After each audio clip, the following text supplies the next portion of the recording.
আল্লাহ তাআলা কিয়ামতের দিন সাইয়েদনা নূহ আলাইহিস সালামকে বলবেন, নূহ তুমি কি দাওয়াত পৌঁছিয়েছো তোমার উম্মতের কাছে? নূহ আলাইহিস সালাম বলবেন, হ্যাঁ আমি পৌঁছিয়েছি।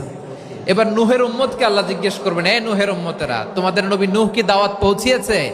নূহের উম্মত বলবে, না আল্লাহ, আমাদের কাছে কোনো সতর্ককারী আসে নাই, কোনো নবী টবি আসে নাই, কোনো দাওয়াতও আমরা পাই নাই, আপনারাও চিনি নাই, জান্নাতও চিনি নাই, জাহান্নামও চিনি নাই।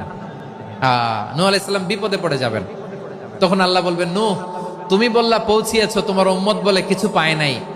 নূহ তোমার কি কোনো সাক্ষী আছে? তোমার কথা আর তোমার উম্মতের কথা তো মিলে না। তুমি বললা তুমি আমার নির্দেশনা দাওয়াত পৌঁছে দিয়েছো, কিন্তু তোমার উম্মত বলে পায় নাই। নূহ তোমার পক্ষে কোনো সাক্ষী আছে? নূহ আলাইহিস সালাম বলবেন, আছে। কে?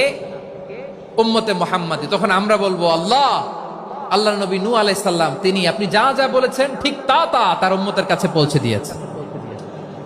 এবার নূহের উম্মতের সাথে আমাদের ঝগড়া লাগবে। তারা বলবে, তোমরা আসছো আমাদের হাজার হাজার বছর পরে, তোমরা কি করে জানলা? তোমাদের সাক্ষী ধর্তব্য হবে না?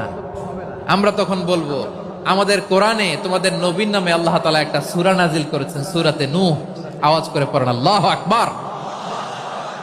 আমরা বলবো, আমাদের কোরআনে তোমাদের নবীর কথা আল্লাহ আমাদেরকে জানিয়েছেন, দিন রাত এক করে তোমাদের কাছে তিনি দাওয়াত পৌঁছেছেন। তোমরা কানের মধ্যে হাত দিয়ে রাখতা, চেহারাটা কাপড় দিয়ে ঢেকে রাখতা, আল্লাহর নবী নূহকে পিটিয়ে ছালা দিয়ে পেঁচিয়ে তোমরা পাহাড়ে তুলে রেখে আসতা। সব আমরা জানি। আমরা যখন বলবো এই কথা, নূহের উম্মত চুপসে যাবে। তখন আমরা সত্য বলেছি কিনা এটা আল্লাহ তাআলা জানতে চাইবে বিশ্বনবীর কাছে। তখন বিশ্বনবী আমাদের পক্ষে সাক্ষী দিবেন।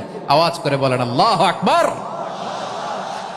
এজন্য আল্লাহ বলেন, নবী আপনি হচ্ছেন সাক্ষ্যদাতা।